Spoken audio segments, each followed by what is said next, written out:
Olá, tudo bem? A paz seja contigo. Meu nome é Jorge, nós estamos fazendo o estudo de Tiago e hoje nós temos o tema: quem está no controle da nossa vida? Deus ou nossa vontade carnal? Baseado em Tiago, capítulo 4, versículos 13 até o 17, tá bom? Bom, vamos começar então, vamos começar lendo a palavra que vai dizer o seguinte: Atendei agora, vós que dizeis: hoje ou amanhã iremos para a cidade tal, e lá passaremos um ano, e negociaremos, e teremos lucros. Vós não sabeis o que sucederá amanhã. Que é a vossa vida? Sois apenas como neblina, que aparece por um instante e logo se dissipa. Em vez disso, devias dizer: se o Senhor quiser, não só viveremos, como também faremos isto ou aquilo. Agora, entretanto, vos jactais das vossas arrogantes pretensões. Toda jactância semelhante a esta é maligna. Portanto, aquele que sabe que deve fazer o bem e não o faz, nisso está pecando. Glória a Deus por isso, né? A gente vê que ao longo da nossa leitura da carta de Tiago, do nosso estudo, Tiago ele é uma pessoa que confronta bastante as nossas atitudes, a nossa forma de pensar, os nossos pecados, os nossos erros, as nossas falhas, no intuito de fazer com que nós tenhamos uma vida cristã verdadeira, genuína, digna, reta diante do Senhor, de forma que o agrade e de forma que seja testemunho para outras pessoas. E nesse texto a gente vê que não é diferente. Agora, Tiago ele confronta a nossa vida com relação aos nossos planos, nossos sonhos, nossos projetos, as coisas que nós queremos fazer para que elas venham a dar resultado nas nossas vidas e também os resultados, né? Os resultados que nós queremos obter. Quando nós simplesmente fazemos as coisas fora da vontade de Deus, isso é uma questão, né? Uma questão que é, de certa forma, ruim, porque nós simplesmente estamos demonstrando orgulho no nosso coração, coisa que nós vamos falar um pouquinho mais para frente, e não estamos ali querendo realmente glorificar e exaltar ao Senhor, mas queremos receber glória a nós mesmos, né? São coisas que nós devemos pensar com relação aos nossos planos e projetos, aos nossos sonhos, etc. Tudo deve ter a motivação do coração correta, de forma que, ao recebermos um resultado, ao conquistarmos alguma coisa, o nome do Senhor venha a ser glorificado. Então, esse é um ponto importante para nós estarmos meditando. E hoje, nessa mensagem, nós separamos ela em três trechos, né? O primeiro trecho, nós vamos falar um pouquinho a respeito dos planos de curto e longo prazo na vontade de Deus. Então, vamos falar um pouquinho sobre os planos carnais, vamos falar um pouquinho sobre a brevidade da vida e falar sobre como nós colocamos as coisas debaixo da direção e do propósito do Senhor. Amém? Então vamos discorrer um pouquinho a respeito desse tema que vai englobar os versos 13 a 15, né? A nossa referência é os versos 13 a 15. A primeira coisa que a gente vê dos planos carnais é que eles determinam, né, o que nós vamos fazer. Eles determinam as coisas que nós devemos. Ah, sim, eu quero fazer isso, eu quero fazer aquilo, agora eu vou começar a fazer isso, meu plano é esse, esse, esse.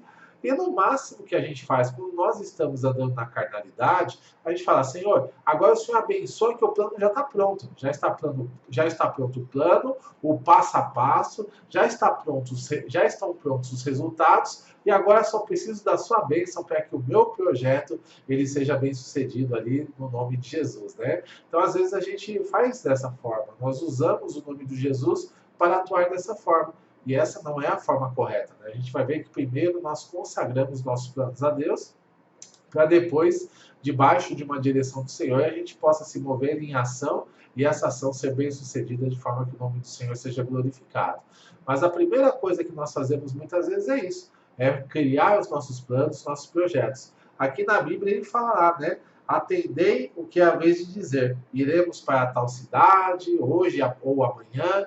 Então, quer dizer, eu estou fazendo os meus próprios planos e fazendo com que as coisas ali queiram, elas de repente eu quero que elas aconteçam de acordo com a minha própria vontade. E não é essa a maneira correta, né? Como eu disse anteriormente, a maneira correta é colocar diante do Senhor. Outro ponto também que mostra que nós estamos agindo com carnalidade é quando nós determinamos o tempo para que a coisa aconteça e para que seja abençoado. Então, dentro desse processo, a gente fala que ele vai para tal cidade hoje ou amanhã e vamos ficar, né, nessa tal cidade e vamos negociar durante um ano e vamos ter lucros, etc. Então, às vezes, a gente quer determinar o tempo que a bênção de Deus ela aconteça, o tempo que as coisas elas sejam determinadas, e na verdade a nossa vida ela deve ser sujeita à vontade, sujeita ao propósito, sujeita ao tempo de Deus para todas as coisas. Às vezes as nossas orações elas vão ser respondidas quase que imediatamente. Já outras orações não. Elas demorem algum tempo, às vezes alguns anos, para que o propósito de Deus se cumpra. A gente sempre fala de alguns projetos que a gente via no Antigo Testamento com relação a pessoas que, por mais que elas estivessem na presença de Deus, que elas quisessem servir ao Senhor, a gente via que o negócio demorou um pouco a acontecer. O caso de José, né, que desde o tempo que ele sonhou que ele ia ser uma pessoa importante, até o cumprimento desse sonho, ele realmente assumir lá o posto de governante do Egito, foi um processo de 13 anos. 13 anos onde aconteceram várias adversidades. 13 anos onde ele foi vendido pelos irmãos como escravo, onde ele foi viver numa terra alheia, teve que ser servo na casa de Potifar, chegou a servir numa prisão porque foi preso injustamente, e tudo aquilo serviu como um propósito de Deus para prepará-lo para aquilo que o Senhor tinha para ele, que era o governo do Egito. Então a gente percebe que muitas vezes os nossos planos eles não estão de acordo com a nossa vontade. Eu tenho certeza que José não queria passar por nada daquilo que ele passou, mas o fato dele ter passado pelas adversidades fez com que ele perseverasse, que ele criasse ali uma capacidade administrativa firme, assim como um caráter também firme, e no final da sua jornada ele alcançasse ali o projeto e o propósito de Deus de acordo com a vontade dele. E assim foi com Davi, a mesma coisa, né? Davi, do tempo que ele recebeu a unção até efetivamente se tornar rei sobre Israel, foram também 13 anos, né? Ele passou por perseguição, por luta, por dificuldades, mas ele venceu todas as coisas e o plano de Deus, o projeto de Deus se cumpriu na vida dele. E a gente vê isso acontecendo. Então, nós devemos saber que o tempo de Deus não é o nosso tempo.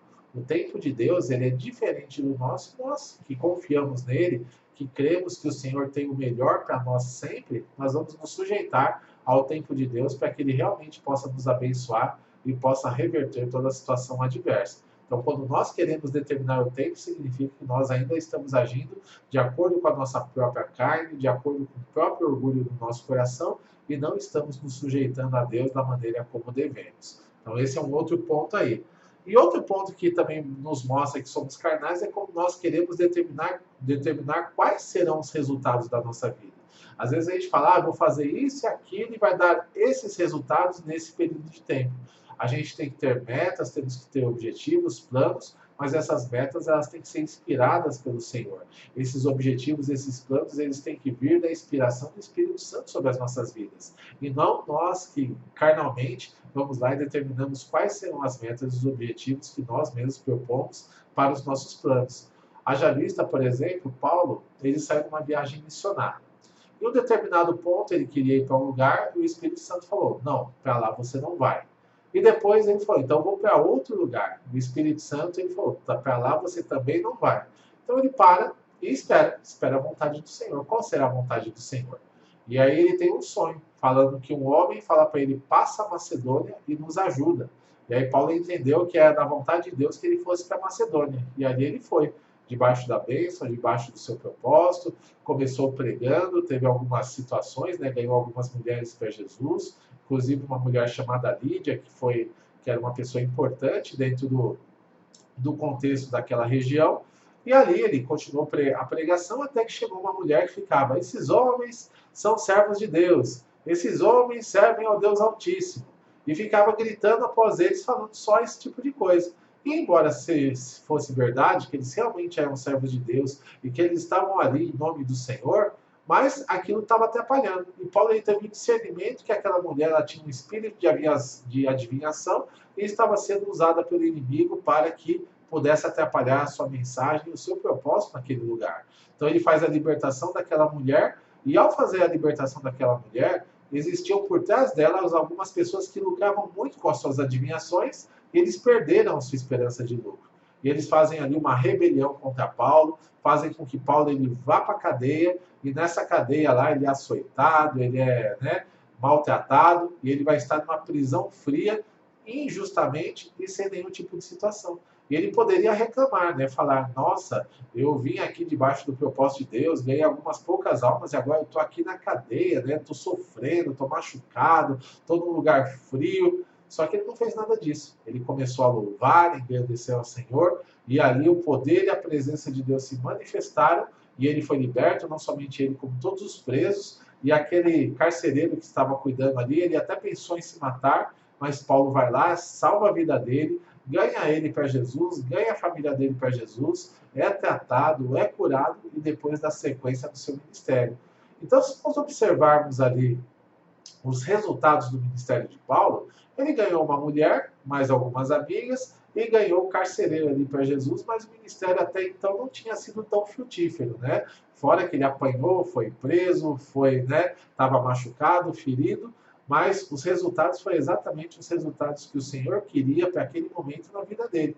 Porque a partir daquele momento, o evangelho entrou naquela região e se formou uma grande igreja, várias igrejas se formaram ali, e depois, com o passar do tempo, várias vidas, muitas almas foram ganhas para Jesus. Então, se nós ficarmos observando para os resultados imediatos apenas os números pelos números, nós vamos talvez até mesmo nos frustrar.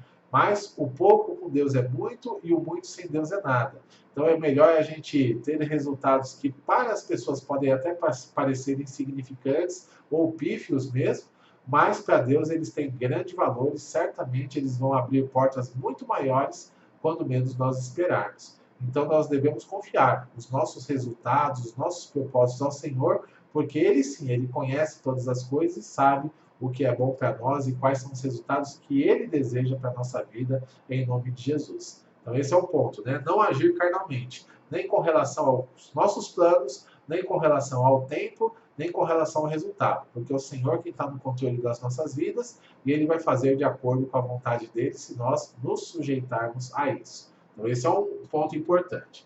Outro ponto que ele argumenta ali no verso 15, 14, é sobre a brevidade da vida. Ele fala um pouquinho a respeito dessa questão. Vocês estão fazendo esses planos, mas vocês não têm controle sobre o futuro. Vocês não sabem qual vai ser o dia de amanhã.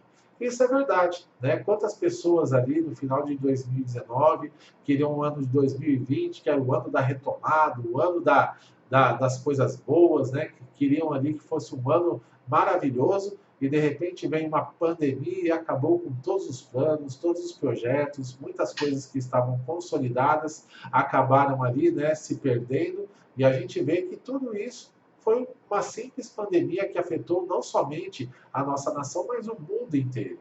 Então nós não temos controle de nada, a gente não sabe o amanhã, não sabemos quais são as diversas variáveis que vão acontecer na nossa vida, e tudo deve estar debaixo da direção e do propósito de Deus, porque Ele sim, Ele conhece todas as coisas, Ele pode prever todas as coisas e pode fazer com que nós nos preparemos para o futuro desconhecido, de forma que a gente possa atravessar qualquer mar, qualquer tempestade, para que nós possamos enfrentar qualquer gigante, possamos vencer e saltar qualquer muralha e que nada nos impeça dentro da nossa caminhada, se nós estivermos no centro da vontade de Deus. Agora, todos os planos carnais, todos os planos que foram ali baseados simplesmente nas esperanças do homem, a gente vê que todos eles ruíram, né? O que prevaleceu foi os planos do Senhor sobre as nossas vidas, as pessoas ali, né, brigando por uma coisa e por outra, mas os servos de Deus, eles permaneceram tranquilos, eles oraram, eles, né, testemunharam e eles foram preservados. Inclusive, vários deles prosperaram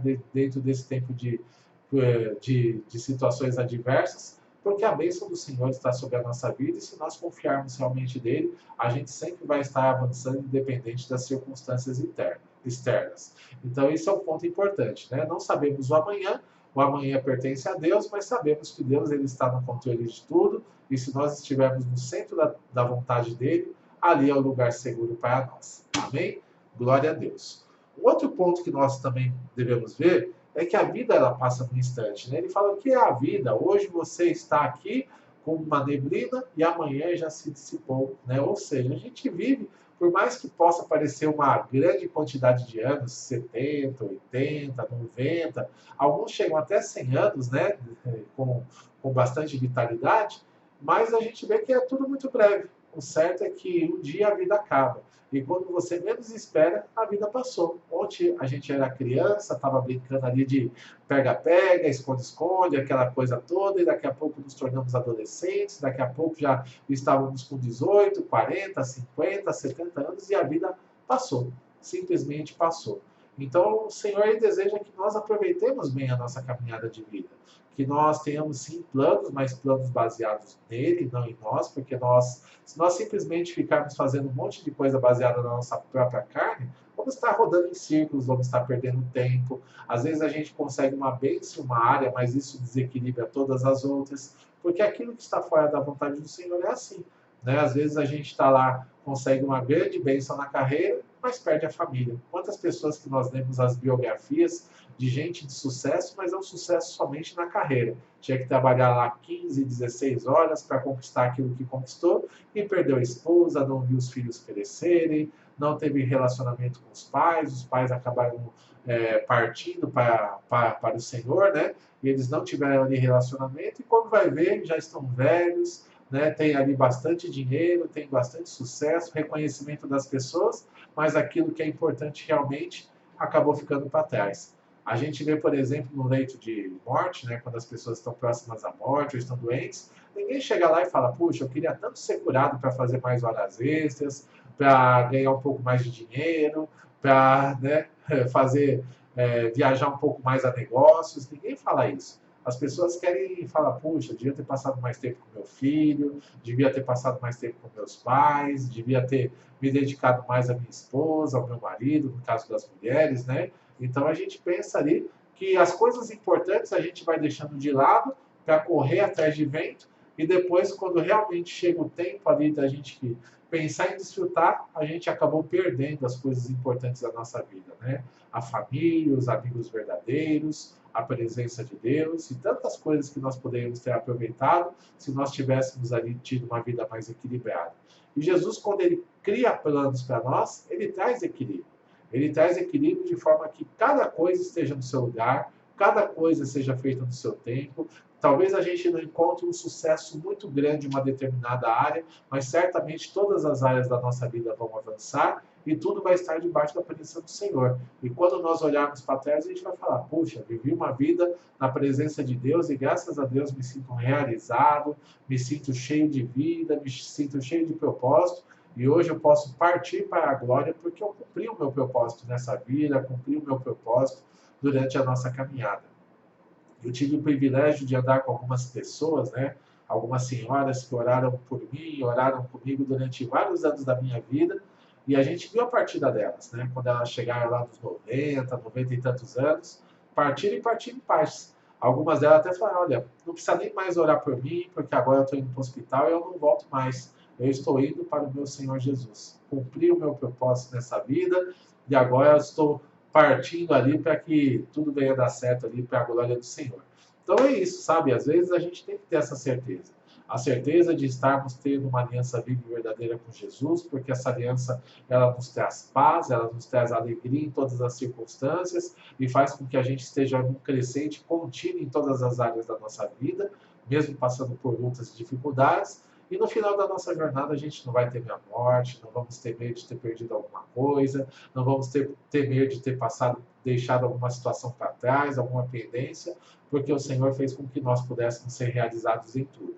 Então é isso, é estarmos na presença do Senhor, saber que a nossa vida é breve, saber que todos os dias o Senhor tem um propósito de ser cumprido em nós e através de nós, e se nós nos sujeitarmos, a gente vai ser plenamente realizado em todas as coisas para a glória de Deus. Então esse aí é um ponto importante aí. E depois, né, no verso 16, ele vai falar o seguinte: os planos de acordo com a vontade de Deus, né? Para fechar esse tópico, né, no verso 15, na verdade, a gente vê algumas coisas ele falando que nós não deveríamos agir do começo, como eu falei, mas deveríamos agir da seguinte forma: se Deus quiser, né, primeira coisa, se Deus quiser, colocando a nossa vida aí de acordo com a vontade de Deus. Então esse é um ponto, entregar a nossa vida a Jesus, entregar a nossa vida aos cuidados de Deus, e sempre, todas as manhãs, orar consagrando, Senhor, eu quero consagrar meu dia. Eu tenho determinadas coisas a serem feitas, determinadas responsabilidades, com a minha família, com o meu trabalho, com o meu ministério, com os meus amigos, né? Colocar tudo diante do Senhor e falar, Senhor, cuida da minha agenda, me ajuda a desenvolver o meu melhor em todo onde eu estiver, me ajuda com que eu possa estar cumprindo os seus planos, os seus propósitos na minha vida durante a minha jornada, me ajuda, Senhor, de forma que eu consiga glorificar o teu nome em todas as coisas, que a minha família seja plenamente suprida, que a minha esposa esteja plenamente suprida, que os meus filhos estejam plenamente supridos, que eu possa desenvolver bem as minhas ações no trabalho, com honestidade, com caráter íntegro, sem me deixar corromper por nenhum tipo de situação, e que realmente eu possa glorificar o teu nome, que durante os meus relacionamentos, as minhas conversas, que tudo venha edificar e venha testemunhar da tua presença na minha vida e da tua glória que se manifesta através de mim, e que no nome de Jesus, Pai, eu possa ser bem-sucedido em todas as coisas, mesmo eu passando por um dia mal, que o Senhor possa me fortalecer, para que eu possa vencer tudo e permanecer inabalável, e me ajuda a andar como sendo mais que vencedor em Ti. E quando nós colocamos dessa maneira a nossa vida à disposição do Senhor, isso vai ser sucesso. Não vai nos isentar de passarmos por lutas, por problemas, porque faz parte da nossa vida aqui nessa terra. Jesus mesmo fala que no mundo nós teremos aflições, mas fala que nós devemos ter bom ânimo. Nós devemos confiar em Deus, porque Ele mesmo venceu o mundo, e se nós seguirmos os seus passos, andarmos nos seus caminhos, seguirmos a sua direção e permanecermos no centro da sua vontade, nós também vamos vencer para a glória dele. Então esse é um ponto aí fundamental. Se Deus quiser, aí ele continua falando, não somente faremos isso ou aquilo, nós seremos bem-sucedidos em todas as coisas, né? Então é muito importante que os nossos planos, os nossos projetos também estejam debaixo do Senhor. Às vezes a gente não sabe muito o que fazer, temos que fazer como Paulo fez no exemplo que eu dei anteriormente, né? Não sabe para onde ir? Senhor, qual é a direção que o Senhor tem para a minha vida? Qual é a porta que eu devo aproveitar? Qual é o lugar onde eu devo estar, onde eu devo exercer meu trabalho, onde eu devo desenvolver minha carreira? Qual é o ministério que o Senhor deseja que eu esteja? O que eu devo fazer para que o corpo de Cristo seja edificado? Como eu devo conduzir a minha família? Será que existe alguma coisa que eu preciso mudar em mim, no meu coração? Será que eu preciso melhorar as minhas habilidades para ser um verdadeiro sacerdote do lar? Será que eu preciso, Senhor, melhorar minhas habilidades para estar suprindo a minha família em todas as coisas? Então o Senhor vai nos direcionar, Ele vai nos dar planos, vai abrir portas, vai nos dar oportunidades, e uma vez que nós temos essas portas abertas, aí é a nossa parte. O Senhor já nos direcionou, já nos abençoou, já abriu as portas, aí somos nós que atravessamos por essas portas, e somos nós aí que vamos, né, fazer com que a coisa aconteça para a glória do Senhor. Mas primeiro vem a direção, vem a bênção do Senhor sobre as nossas vidas, para depois a gente se mover e trabalhar duro, trabalhar com afinco, trabalhar com caráter firme, para que as coisas elas aconteçam e sejam bem-sucedidas para a glória de Deus. Então esse é um ponto aí importante para nós. E outro ponto que ele fala, como também faremos isso ou aquilo, nossos planos estão nas mãos do Senhor. Ok. E depois, no verso 16, ele fala um pouquinho sobre o orgulho, né? Ele usa a palavra jactância. Jactância significa orgulho. Então ele fala que se a gente agir como no começo da mensagem, né? Nós determinamos os nossos planos, o tempo, os resultados e toda aquela questão, a gente não passa de estar agindo com orgulho. E o orgulho, ele simplesmente é maligno, né? A gente acaba deixando que o nosso coração ele possa ser movido até mesmo por uma brecha que pode ser explorada por Satanás, né? Para que ele possa prejudicar a nossa vida. Então a gente deve deixar o orgulho de lado. A nossa vida não deve ser para que nós venhamos aparecer para as pessoas. Olha, eu sou importante porque eu conquistei tal carreira, porque eu tenho uma posição social assim, assim, assado, porque eu sou o cara, eu tenho um carrão do ano, eu tenho uma casona, tenho uma mulherona bonita do meu lado. Né? Quando eu tenho essa questão no coração de querer aparecer para as pessoas, de fazer para que eu possa ser admirado, para que eu possa ali, né, ser até mesmo invejado por outras pessoas, isso não passa de orgulho. Né? Tudo que nós fazemos, quer comamos, quer bebamos ou façamos qualquer outra coisa, deve ser feito para a glória de Deus. Se eu conquisto alguma coisa, é graças ao poder de Deus sobre a minha vida, é graças a vontade de Deus, a força, a direção do Senhor. Se eu tenho uma família bem-sucedida, é por conta que a bênção de Deus está sobre a minha vida. Se eu tenho sucesso em tudo aquilo que eu faço, é porque a mão do Senhor está me abençoando, está fazendo com que eu seja frutífero. Eu devo reconhecer isso em todas as coisas. Primeiramente, tendo um coração grato diante do Senhor e depois também glorificando a Ele, né? Porque às vezes as pessoas falam, ih, você é o cara, você é isso, você é aquilo, né? Mas não, na verdade, nós somos servos de Deus, nós somos filhos, e o pai, que ele ama seu filho, ele vai dar as coisas de acordo com a vontade dele, e para que nós possamos aí ser supridos em todas as nossas necessidades, de acordo com aquilo que nós vamos precisando ao longo da nossa jornada de vida. Então é isso, sabe? A gente não pode se deixar tomar pelo orgulho. Se deixar tomar pelo orgulho, nós devemos simplesmente nos arrepender, falar para o Senhor, Senhor, eu infelizmente eu deixei essa seta entrar no meu coração, me limpa, me ajuda a ter a motivação correta, me ajuda a ter o sentimento correto e me ajuda a caminhar de forma que eu te glorifique em todas as coisas e que o teu nome seja engrandecido através de mim. E por fim, no verso 17, ele vai falar o seguinte, né, sobre o pecado da omissão. Aquele que sabe o que deve fazer e não o faz, esse está pecando.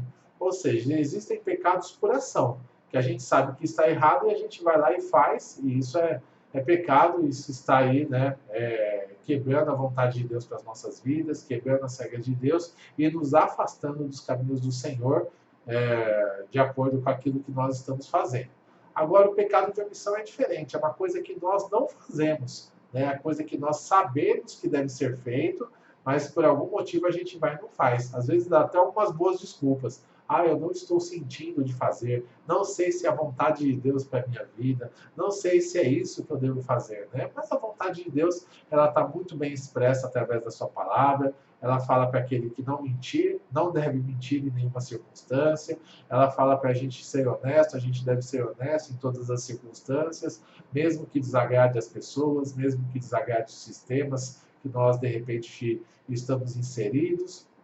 Se a Bíblia fala que nós devemos ir e falar do amor de Deus, falar do Evangelho, a gente deve se preparar para isso e falar todas as vezes que nós tivermos oportunidades, e assim por diante, né? É seguir ao Senhor, é servir a Ele em todas as coisas, fazer com que nossa obediência ela seja tanto para nos afastarmos do mal, mas também para fazermos o bem, e a partir desse momento que o Senhor possa estar nos abençoando, nos fortalecendo, porque a obediência sempre vai gerar bênção em nossas vidas. Então, todas as vezes que a gente se omitir, a gente vai lá, pede perdão a Deus, e nas próximas oportunidades a gente procura melhorar e fazer aquilo que é certo de acordo com a vontade dele, tá bom? Então é isso, né? Que os nossos planos eles possam estar sempre na presença do Senhor, que tudo que nós venhamos a fazer a gente deva consultar ao Senhor antes de todas as coisas e que o Senhor possa estar nos abençoando e nos fortalecendo para que nós sejamos bem-sucedidos, glorifiquemos a Deus e façamos aquilo que é certo de acordo com a vontade dele. Que Deus abençoe a sua vida, tenha aí um excelente dia e fique na paz.